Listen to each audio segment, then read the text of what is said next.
رئيس الوزراء ku-xigeenka ahna wasiirka uu qaabtay arrimaha diinta ee xukuumadda Jamhuuriyadda Soomaaliya ayaa maanta magaalada Muqdisho kulan kula qaatay mas'uuliyiinta safaaradda Djibouti ee Soomaaliya iyagoona ka wada hadlay howlgalka ciidanka Djibouti ay ka wadaan gudaha dalka ee qaybta ka ah howlgalka nabad ilaalinta midowga Afrika ee AMISOM. kulanka markuu soo ilaaday kadib waxaa si wada jir ah warbaahinta ula hadlay siyahayaha safiirka Djibouti ee Soomaaliya iyo ra'iisul wasaare ku-xigeenka ahna wasiirka uu qaabtay dawladda Soomaaliya محمد علي سياحيها سفيرka Djibouti ee Soomaaliya oo ugu horeyn warbaahinta la hadlay ayaa sheegay in dawladda Soomaaliya iyo Djibouti ay ka dhaxeeyaan xiriir walaaltinimo oo soo jireen ah isagoona shacabka ugu baaqay inay xoojiyaan dhankooda taageerada ay siinayaan ciidamada qalabka sida iyo kuwa AMISOM. waxaan leenahay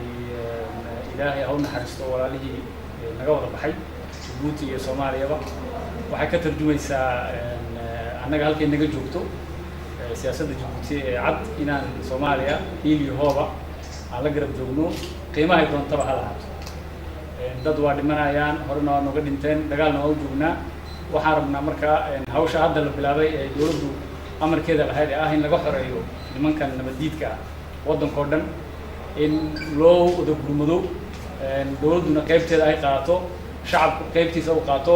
annaguna haddaan nahay ciidamada AMISOMna aan buuxin doona kaalinteeda haddii la yiraahdo إن شاء الله waxaan rajaynaynaa maalin dhow in la arko waddanka oo dhan oo gebigiisa ka xoreysan yihiin nimankaas aan waxba ku soo beerin ummadda burbur iyo kharaab iyo dad ay laayaan mooyaan dhiigga islaamka xalashaday. ra'iisul wasaare ku-xigeenka ahna wasiirka uu qaabtay arrimaha diinta ee dawladda Soomaaliya Ridwaan Xirsi Maxamed oo isna dhankiisa warbaahinta la hadlay ayaa sheegay inuu tacsi u dirayo madaxweynaha iyo shacabka reer Djibouti ciidankii kaga dhintay weerarkii dhawaan ka dhacay degmada Buulaburde ee gobolka Hiiraan. runtii waxaan jecelahay maanta halkan inaan tacsi uga diro madaxweynaha Jamhuuriyadda Djibouti mudane Ismaaciil Cumar Geele iyo dawladda Djibouti xukuumadda iyo shacabka reer Djibouti oo dhan iyo sidoo kale shacabka Soomaaliyeed meel kasta ay joogaan dhibaatada runtii muxuu ahaa soo gaadhay ka soo gaadhay dadka nabadiidka ay ku hawlan inay runtii ummadda Soomaaliyeed ay dhibaan waynu ognahay walaaladeen wiil qaran waxay u soo gurmadeen inay runtii caawiyaan dadka Soomaaliyeed oo yimaadeen anigu iyo ra'iisul wasaaruhu wasaaka waxaan soo booqanay dadka dhaawac ahaa ee isbitaalka Tooray waxaan ku soo arkay runtii wax la yaab leh dad ay aad u sareyso shucuurkooda waa geesiyaal weeye